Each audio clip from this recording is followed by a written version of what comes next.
ایک شخص گھر آیا تو اس کی بیوی نے کہا، ہمارے غسل خانے کے پاس جو درخت ہے اسے کٹوا دو۔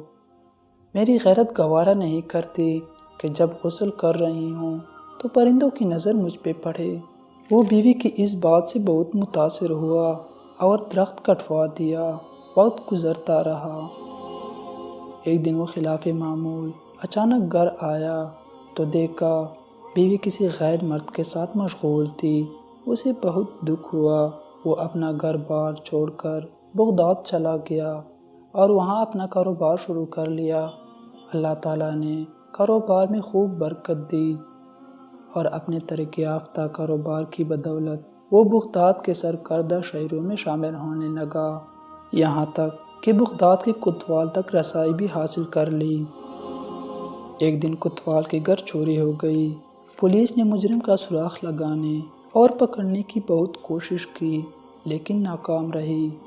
اس شخص نے دیکھا کہ ایک شیخ کا کوتوال کے گھر آنا جانا ہے اور کوتوال ان کی بےحد تعظیم کرتا ہے، لیکن ایک بات اس کے سمجھ میں نہیں آتی تھی کہ شیخ آدھے پاؤں پر چلتے ہیں، پورا پاؤں زمین پر کیوں نہیں رکھتے۔ اس نے کسی سے وجہ پوچھی تو اسے بتایا گیا یہ پورا پاؤں زمین پر اس لیے نہیں رکھتے کہ کہیں کیڑے مکوڑے نہ کچلے جائے۔ وہ شخص فوراً کوتوال کے پاس گیا اور اسے کہا، جان کی مان ہو تو عرض ہے کہ آپ کی چوری اسے شیخ نے کی ہے۔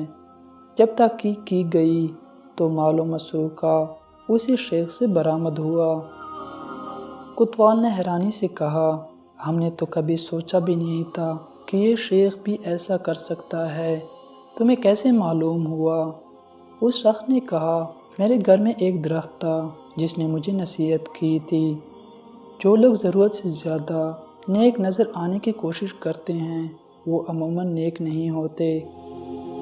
یہ حقیقت ہے کہ کچھ لوگ فیس بک کی حدود تک ہی با اخلاق رہتے ہیں، حقیقی زندگی میں ان کے شر سے ان کے محلے دار، رشتہ دار، حتیٰ کہ گھر والے بھی پناہ مانگتے ہیں۔ ایسے اخلاق اور نیک نامی کا کیا فائدہ جس سے صرف وہی لوگ فائدہ اٹھائے جن کا آپ کی پریکٹیکل لائف سے کوئی واسطہ ہی نہیں۔ اکثر ایسے کرداروں سے واسطہ رہتا ہے کہ ذرا سا جھگڑا کیا ہوا وہ اپنی کمینگی پر اتر آتے ہیں، ذرا سا اختلاف کر کے دیکھ لے کسی سے، اپنا ٹائم لائن پر موصوف کیا بنے ہوتے ہیں اور حقیقت میں کیا۔